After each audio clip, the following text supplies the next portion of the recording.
డబ్బు, అనారోగ్యం, ఉద్యోగం, వ్యాపారం, అప్పులతో బాధపడుతున్నారా? మీకోసమే లాంచ్ యువర్ ఫ్యూచర్ ప్రోగ్రామ్.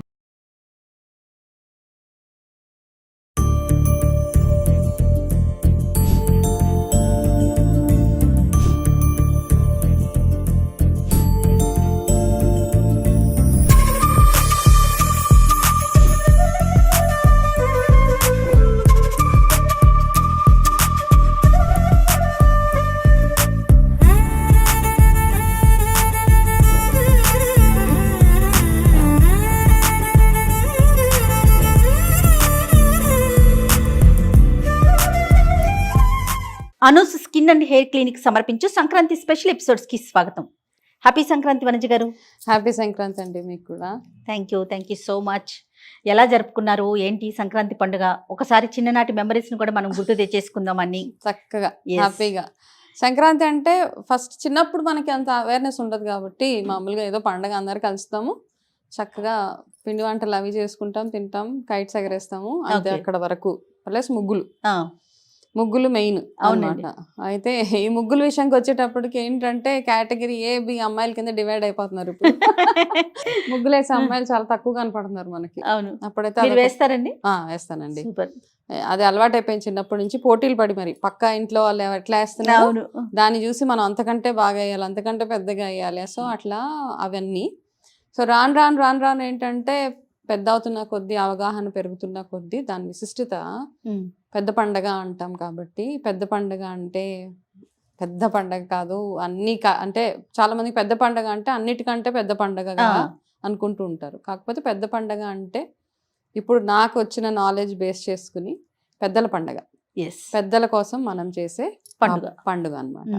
అంటే చాలా ఫ్యామిలీస్లో చూస్తూ ఉంటాము, స్కిప్ కొట్టేస్తూ ఉంటారు పెద్దలకు చేయాల్సిన కార్యక్రమాలన్నీ. పర్వాలేదులే, వాళ్ళే కదా, ఏమంటారులే, మా అమ్మే కదా, మా నాన్నే కదా, అంటే ఎవరైతే లేరో మన లైఫ్లో వాళ్ళు యంగ్ ఏజ్లో చనిపోయి ఉండొచ్చు, వయసు అయిపోయాక చనిపోయి ఉండొచ్చు, కాకపోతే వాళ్ళందరూ మనకు పెద్దల కిందకే కన్సిడర్ చేయాలి మనం. సో వాళ్ళ కోసం ప్రత్యేకించి చేసే ఎందుకంటే ఈ మాసం అంతా నెలగంట పెట్టిన తర్వాత కూడా ప్రతిరోజు మనకి దసరాలో ఎలా అయితే ఆ 10 రోజులు, దసరాకు ముందు వచ్చే పితృపక్షాల్లో ఎలా అయితే మనము పొత్తర్లు, బియ్యం అవి ఇస్తూ ఉంటామో, సంక్రాంతిలో కూడా అదే పద్ధతి ఫాలో అవ్వాలి. మేజర్గా ఏంటంటే ఇప్పుడు అందరికీ తెలిసింది, ఎవరికైనా మనం ఎప్పుడైనా సరిగ్గా వాళ్ళు చనిపోయినప్పుడు చేయాల్సిన కార్యక్రమాలు సరిగ్గా చేయలేకపోయినా, వాళ్ళ సంవత్సరం చేయాల్సిన ఆబ్దికాలు అవి సరిగ్గా చేయలేకపోయినా, వాళ్ళని కష్టపెట్టి, అంటే వాళ్ళు చనిపోయే టైంలో మనం సరిగ్గా చూసి ఉండం వాళ్ళని. చాలా ఈ మధ్య కాలంలో చూసే ప్రాక్టీసెసే కదండి. సో అట్లా ఏమైనా ఉన్నా ఇది ఒక రైట్ టైం వాళ్ళని తలుచుకుని వాళ్ళ పేరు మీద వాళ్ళకి పొత్తర్లు, బియ్యం, స్వయం పాకం అవి ఇవ్వడానికి ఇది ఒక రైట్ టైం అన్నమాట. ఓకే. సో సంక్రాంతి పండుగకి డెఫినెట్ గా 100% అండి. అంటే మనకి ఎవరెవరైతే ఉన్నారో, అంటే ఎట్లా అంటే వీటి వల్ల ఎలాంటి దోషాలు వస్తాయంటారండి చేయకపోతే? అంటే జనరల్ గా మీరు చెప్పినప్పుడే ఒకసారి నేను విన్నాను, పండుగలు శుభకార్యాలు జరుపుకోకపోయినా పెద్దలకి ఇవ్వటం మాత్రం మర్చిపోకూడదు, దాన్ని వదిలిపెట్టకూడదు అనేసి. అవునండి, ఖచ్చితంగా పెద్దలకు మాత్రం. ఇప్పుడు మనం చూసాం జాతకాల్లో పితృదోషాలు ఉంటాయి, ప్రతి ఒక్కరికి ఉంటుంటాయి. అంటే ప్రతి ఒక్కరికంటే ఎవరైతే ఇప్పుడు డీప్ డైవ్ చేస్తే ఏంటంటే మన ఫ్యామిలీలో ఒకరికి ఎవరికో పితృదోషం ఉంటుంది. అవును. ఇప్పుడు మన ఇంట్లో నలుగురు ఉంటాం, మనకి 2 పిల్లలు ఉంటాం, పిల్లల్లో 2లో ఒకరికి పితృదోషం ఉంటుంది. ఓకే. సో అంటే ఇప్పుడు ఈ పితృదోషాలు అన్నదాన్ని చాలా మిస్లీడ్ చేసేస్తా ఉన్నారండి. మనకి ఏదైనా ప్రాబ్లం అని చెప్పగానే మీకు పితృదోషాలు ఉన్నాయి అనేస్తూ ఉంటారు. సో ఇక్కడ ఫస్ట్ ఒక క్లారిటీ తెచ్చుకోవాలి మనం. పితృదోషం నిజంగా మనకు ఉందా లేదా అని ఒకసారి ఆస్ట్రాలజికల్గా చెక్ చేసుకోవాలి. అదొకటి చెక్ చేసుకొని, సో మన ఇంట్లో ఎవరికున్నా ఎఫెక్ట్ అందరికీ ఉంటుంది, అదొకటి గుర్తు చేసుకోవాలన్నమాట. ఎవరికో ఒకళ్ళ జాతకంలో ఉంది కాబట్టి పితృదోషాలు వాళ్ళకే ఉంటాయి కదా. సో ఆ ఫ్యామిలీలో ఒకరికి ఉంది అంటే మనందరికీ టోటల్ ఫ్యామిలీ దాని ఇంపాక్ట్ ఏదో ఒక రకంగా మన మీద ఉంటుంది అని మనం తెలుసుకోవాలి. సో ఎందుకు ఈ పితృదోషాలు వస్తాయి అంటే కనుక యాక్సిడెంటల్గా మన ఇంట్లో ఎవరైనా చనిపోయినా, కొందరు సూసైడల్ డెత్స్ అయినా తెలవకుండా చనిపోతారు, కొంతమంది ఉన్నారో లేరో కూడా తెలియదు, వాళ్ళకి కార్యక్రమాలు ఏమీ జరిపించరు, వెళ్ళిపోతారు. ఇంతకుముందు కాలంలో ఎట్లా ఉండేదంటే కాశీ అని వెళ్ళిపోయేవాళ్ళు, వాళ్ళ వెనక్కి వచ్చేవాళ్ళు కాదు మోస్ట్లీ. వాళ్ళు ఉన్నారా లేదా అని మనకి తెలిసేది కాదు. వస్తారా వెనక్కి, రారా, వస్తే అదృష్టం, రాకపోతే అప్పట్లో ఏం చేసేవాళ్ళంటే 12 సంవత్సరాలు టైం ఇచ్చేవాళ్ళు అనమాట. పుష్కర కాలం వెయిట్ చేసి దాని తర్వాత వాళ్ళకి తర్పణాలు వదిలేసేవాళ్ళు అనమాట. అట్లా ఉండేది ఒకప్పుడు. ఓకే. సో అది లెక్క. పుష్కర కాలం వెయిట్ చేసి ఒక మనిషి మన లైఫ్లో వస్తారా రారా వెయిట్ చేసి 12 సంవత్సరాల తర్వాత వాళ్ళకి ఇంకా నీళ్ళు వదిలేయడం అంటారు.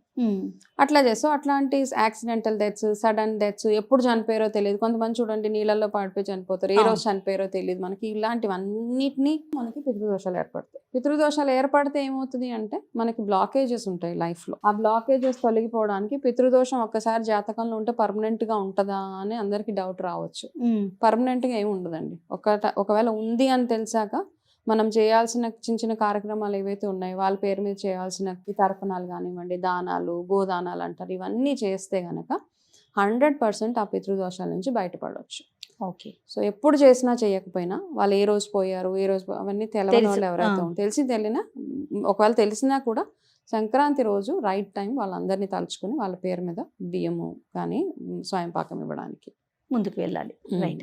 సో తర్పణాలు వదలటం ఇది ఒకటి, పితృదోషాలను మనం మంచి అవకాశం కాబట్టి. దాంతోపాటుగా అసలు పండగ విశిష్టత ఒక్కసారి. పండగ అంటే ఇప్పుడు ఈ పెద్ద పండగ కాబట్టి మెయిన్గా ఇదండి. దాని తర్వాత మనము పంటలు వస్తాయి, రైతుల్ని, మన గోవుల్ని, మన పశువుల్ని, వాటన్నిటిని పూజించడానికి, వాళ్ళన్నిటికీ రెస్పెక్ట్ఫుల్గా పండగ చేసుకోవడానికి ఇది ఒక రైట్ టైం కాబట్టి అన్నీ కలిపి ఉంటాయి కాబట్టి అందుకే 4 రోజులు డివైడ్ అయిపోయింది కదా. భోగి నుంచి మొదలవుతుంది, తర్వాత సంక్రాంతి, కనుమ, ముక్కనుమ. సో ముక్కనుమ రోజు ఎస్పెషల్లీ అప్పుడు అందరూ అనమాట హ్యాపీగా ఈ 3 రోజులు అన్ని రకాలుగా. భోగి రోజు ఒక ఫెస్టివల్ ఉంటుంది మనకి, భోగి పళ్ళు పోయడం అట్లా ఉంటుంది పిల్లలకి. తర్వాత సంక్రాంతి రోజు ఎలాగో పెద్దలను తలుచుకొని వాళ్ళ పేరు మీద పొత్తర్లు అవి ఇవ్వడము. కనుమ రోజు గోపూజ అవంతా చేస్తూ ఉంటాము. ముక్కనుమ రోజు ఫ్యామిలీ టైం అనమాట, మనం అందరం ఫ్యామిలీగా కలుసుకొని అట్లా. అలాగే కైట్స్ ఎగరేయడం, ఇదంతా మనం ఏంటంటే సైంటిఫిక్గా కూడా చాలా చాలా విశిష్టత ఉందన్నమాట. ఒకవేళ కైట్స్ ఎగరేయడం సంక్రాంతి రోజు ఎందుకు చేస్తారంటే, ఒకటి సూర్యుడు నార్త్ డైరెక్షన్లో వెళ్తూ ఉంటారు, అదొకటి. సో ఆయనకి గ్రాటిట్యూడ్గా అంత దూరం వెళ్ళాలి మనం ఎగరేసే గాలి పట్టాలని, అదొకటి. దాంతోపాటు ఏంటంటే వింటర్లో మనకి డి విటమిన్ డెఫిషియన్సీ ఎక్కువగా ఉంటుంది. అవును, too much of D vitamin deficiency. So ఈ ప్రాసెస్ వల్ల ఏంటంటే సంక్రాంతికి ఒక వారం 10 రోజుల ముందు నుంచి ఈ కైట్స్ ఎగరేసే ప్రాసెస్లో మనకి మంచి డి విటమిన్ కూడా బాగా వస్తుంది అని ఒక సైంటిఫిక్గా అండ్ స్పిరిచువల్గా 2 రీజన్స్ ఉన్నాయి దానికి. ఓకే. ఓకే. ఇంకా పిండి వంటలండి? పిండి వంటలు అంటే ఇంకా మొదలైపోతుందండి ఒక 10 రోజులు, వారం రోజుల ముందు నుంచే. మీరేం చేస్తారు? మేము అయితే జంతికలు, చెక్కలు అంటాం కదా, దానికి కూడా రకరకాల పేర్లు ఉన్నాయి, చెక్కలు అంటాము. సో ఈ హాట్లన్నీ ఒక వారం రోజుల ముందే చేసేస్తాం. స్వీట్స్కి వచ్చేటప్పుడు లడ్డూలు అట్లాంటి అరిసెలు అవన్నీ కొంచెం ఒక 2-3 రోజుల ముందు చేస్తాం. ఆ రోజు చేసుకునే ఉంటాయి కదా, గారెలు, కలగూర అంటాం, అన్ని కూరగాయలు కలిపి కూర వండుతారు. కలగూర ఖచ్చితంగా, ఆ కూర, మిగతావి పరవన్నం, పాయసాలు ఇవన్నీ ఎలా ఉంటాయి. పొంగల్ ఎలాగైతే చక్కెర పొంగల్, ఇక్కడైతే పొంగల్ అని ఫ్యాన్సీగా అంటున్నారు, కాకపోతే మాకైతే చక్కెర పొంగలే. ఆ చక్కెర పొంగలి, బెల్లం, పాలు ఇవన్నీ వేసి చక్కగా చక్కెర పొంగలి ఇవన్నీ చేసి మధ్యాహ్నం టైంలో పెద్దలకి ఎప్పుడైనా మనము పొత్తర్లు ఇవ్వడానికి రైట్ టైం మధ్యాహ్నం పూట. అదొకటి గుర్తుపెట్టి, చాలా మంది టైం అయిపోతుంది తొందరగా ఫినిష్ చేసేస్తే కైట్స్ ఎగరేసుకోవచ్చు ఇట్లా ఉంటుంది. కాకపోతే పెద్దవాళ్ళు ఎప్పుడు ఉంటారు, మనం 11 o'clock నుంచి మేము మధ్యాహ్నం టైం ఉంటుంది కదా, ఆ టైంలో మీరు పొత్తర్లు ఇస్తే సరిపోతుందండి. సంక్రాంతికి ప్రత్యేకమైన పూజలు ఏమన్నా ఉంటాయండి? సూర్యారాధనే కదండి సంక్రాంతికి చేసేది. మనము ఇప్పుడు ఎలాగో రథసప్తమికి ఎలాగో చేస్తాం, అవును, సంక్రాంతికి కూడా సూర్యుడు ఆరాధన. సూర్యుడు ఆరాధన ఆ రోజు ఎంతగా చేసుకోగలిగితే, ఎస్పెషల్లీ అంటే మీ రాశులు అనుసరించి మీకు ఏమైనా గ్రహ దోషాలు అవి ఉంటే గనక ఇంకా ప్రత్యేకించి సూర్య ఆరాధన ఎంతగా చేసుకోగలిగితే, ఉదయాన్నే సూర్యోదయం అయ్యే టైం కల్లా మీరు రథసప్తమి రోజు ఎలా అయితే పూజలు అవి చేస్తూ ఉంటారో అలాగే సంక్రాంతి రోజు కూడా సూర్యుడికి ఆరాధన ఎర్రటి పూలతోటి, రోజు వీలైతే మీరు గోధుమలు, బెల్లం దానం ఇచ్చుకునే ఎవరికైనా గ్రహ దోషాలు ఉంటాయో అట్లా చేసుకుని సూర్యుడికి పరవన్నం అదంతా ప్రసాదంగా పెట్టి అక్కడ కాసేపు కూర్చొని ఆదిత్య హృదయ స్తోత్రం అవి చదువుకుంటే సూర్యుడు ఒక బలం బాగుంటే మనకి మిగతా గ్రహాల వల్ల వచ్చే దోషాలు కూడా తొలగిపోతాయని ఆస్ట్రాలజికల్గా మాకు తెలిసిన నాలెడ్జ్ అన్నమాట. రైట్ అండి, thank you so much Vanaja గారు. వన్స్ అగైన్ హ్యాపీ పొంగల్ అండి. మీకు కూడా అండి, నమస్తే.